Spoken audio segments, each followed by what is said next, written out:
Hey, what's up? My name is Ange. Welcome back to my channel. And in today's video, we are going to be talking about the 5 books that I read in the month of August.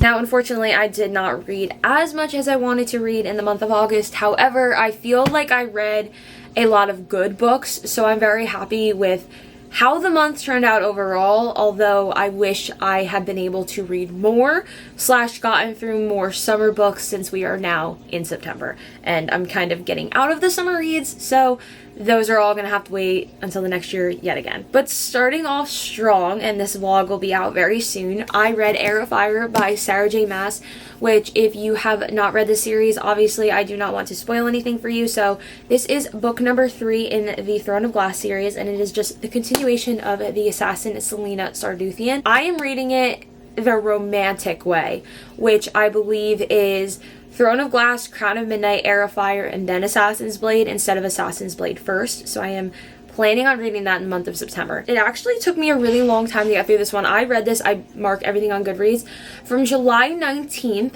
to August 6th, which for me, it felt like I had been carrying this book around forever, but it also went really quickly. I rated this one 5 stars. It took me a while to get through.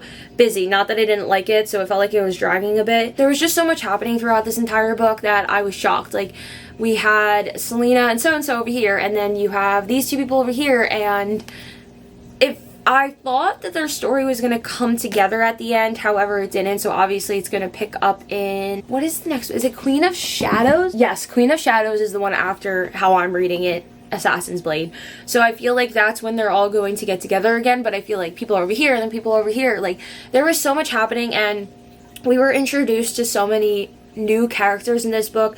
Characters that I was absolutely attached to, characters I hated, characters that I'm so interested to see what happens next, that although it took me a long time to get through this book, I absolutely loved it and I rated it 5 stars.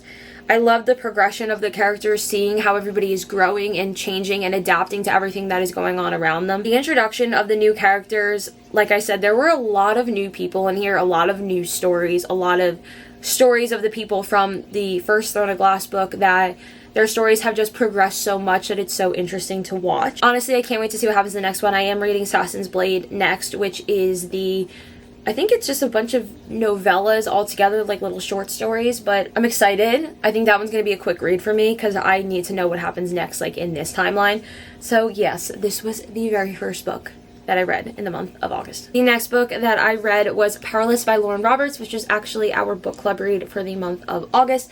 This one follows a world where the plague had given powers to people, and those people are labeled as the elite, and if you are elite, if you do have a power, then you are able to stay in the kingdom. If you are not and you are just an ordinary, then you are banished to the outside. So this follows Peyton, and Peyton is an ordinary who is posing as a psychic so that she can blend in with the elites. One day she saves one of Isla's princes unknowingly that it is an Isla prince. His name is Kai, and then after that everyone kind of views Peyton as this, oh my god, she saved the prince, blah blah blah blah, and she is thrown into the purging trials, which to me is basically what I kind of am picturing as like the Hunger Games, and you're just fighting to the death to see who is the most elite.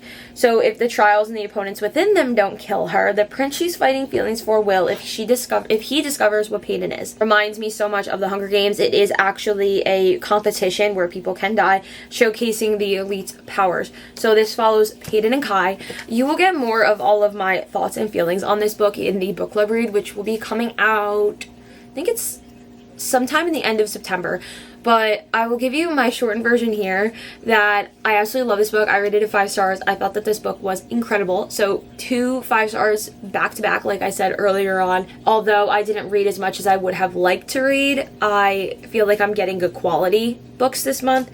Lauren Roberts, what did you put into this book? Because this is one of the most amazing books that I've ever read. I ate it up. I immediately went and got Powerful and Reckless. I think that's, yeah.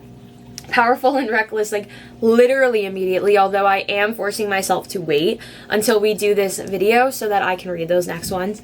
So you will see all our thoughts and feelings in that book club read whenever that comes out, but this one is absolutely amazing. I love the characters. I absolutely love Peyton, and for somebody who kind of doesn't love the female main characters. That is a lot coming from me, so I was really happy to say that I absolutely loved it. And Kai, oh my god, Kai, the quotes that I highlighted in this book, I can't. If you really want to hear all of my thoughts and feelings, go check out that book club read when it comes out. The next book that I read was Lotus by Jennifer Hartman, which follows a boy named Oliver Lynch who was kidnapped 22 years ago on the 4th of July. 22 years later, he's able to escape his captor and come back into the world, and it's about him acclimating to a world where he has no idea how to live in. Sydney was his absolute best friend. Ever since that they were little, they grew up next to each other. You get the whole story on why it happened to him, how Sydney's life has been, his family, her family, everything in between. Cameron had read this book a really long time ago. I was interested in it when she had said it. I rated this book 4 stars. I don't actually have a review written for it, which I don't know why on Goodreads, because I'm typically good at that, but I don't have one. So off the top of my head, without proper word structure here, I was really interested to see Oliver acclimating to the world again, to see who his actual captor was, why. Like, the story, I was shocked, but also Athena, if you know Athena, I love Athena. I loved Oliver's relationship with Athena. Again, if you know, you know. It was really good I wasn't expecting it to be that impactful for me, but I truly enjoyed it, and I highly recommend this one. This one was really, really good. The next book that I read was Mary Jane by Jessica Anya Blau. Now, this one is about 1970s Baltimore, where Mary Jane is a only child. She lives with her mother and father. She's very, like, good girl, and she goes to babysit for the family down the street. Now, the job that Mary Jane's mother had signed her up for was babysitting for the neighborhood doctor. Really, he's a psychiatrist who is treating a rock star while he is trying to get through his sobriety. And in order for him to get through his sobriety, he actually moves in this rock star and his wife into their home, but Mary Jane is not allowed to say anything. So Mary Jane is exposed to a lot more than she ever would have been exposed to had she never met this family. So she introduces them to a clean house, home cooked dinners, things like that, and they show her that the world is a lot more than the house that she just grew up in. So this is a lot different from these stories that I typically read. However, I did enjoy it. I only rated it, like, I have on Goodreads because they don't have half stars. I have it at 3. I feel like I'd rate it like a 3.5. It's like not, I feel like 3 is my happy medium. So 3.5. I really did enjoy it. I just found it kind of like, okay, like, it's interesting, don't get me wrong, I did enjoy it. I like a little bit more to be happening, and obviously this is not a typical book that I read, so that's on me and my taste, not anything wrong on the book. That's why I'm still rating it 3.5 stars. I did enjoy it, just not what I typically read. I just felt like there was no ending, and that's the point. I know that. I want more out of the books that I'm reading, so it kind of just dipped off. A good coming of age novel for her to see that there is more than what you were taught. So that's kind of the best way that I could put it. I did enjoy it. I do recommend it. It's been on my TBR cart forever, so I'm glad that I got to it. The very last book that I read this month was Love Redesigned by Lauren Asher, which is book number 1 in the Lakefront Billionaire series. This one follows Julian and Dahlia. They are childhood rivals to almost lovers to their family friends. Their families are extremely intertwined. Their mothers are best friends. They grew up together. I think they grow up, correct me if I'm wrong, like either down the street from each other, across the street from each other, next to each other, like very close proximity. They have been going against each other for as long as they can remember. They're very, very close family friends. Dahlia had moved away from Lake Wisteria after she had gone to Stanford for college, where she met her now broken engagement to Oliver from a very powerful family. And she comes back to Lake Wisteria to kind of mend from that heartbreak, get back into what she loved, which is redoing these houses, restoring these houses, and decorating them. So his idea, in order to get her out of this town and get her away from him, is to help her find her creative spark, and the sooner that she does that, she'll leave town, she'll go figure out her show, whatever. But it turns out he actually really wants her to stay. I rated this one 4 stars. I had started it out reading it, and then I was listening to it on Audible. I liked the Audible book a lot. I thought it was really interesting, but the thing that stood out to me the most about this book was I loved how everybody wanted them together. Like, the meddling mothers was my favorite thing in the entire world. I thought that they were so funny. I thought the townspeople were so funny. I thought the way Julian is like, hey, you know what, you're not allowed to talk to her, you're fired, or hey, you're promoted, actually, go to the other job site because I'll handle this. Like, I thought that Julian was one of my favorite male characters that I've ever read by Lauren Asher. I absolutely loved him. I also loved Dahlia, and I feel like I could feel their connection so strongly that I was very intrigued throughout the entire book.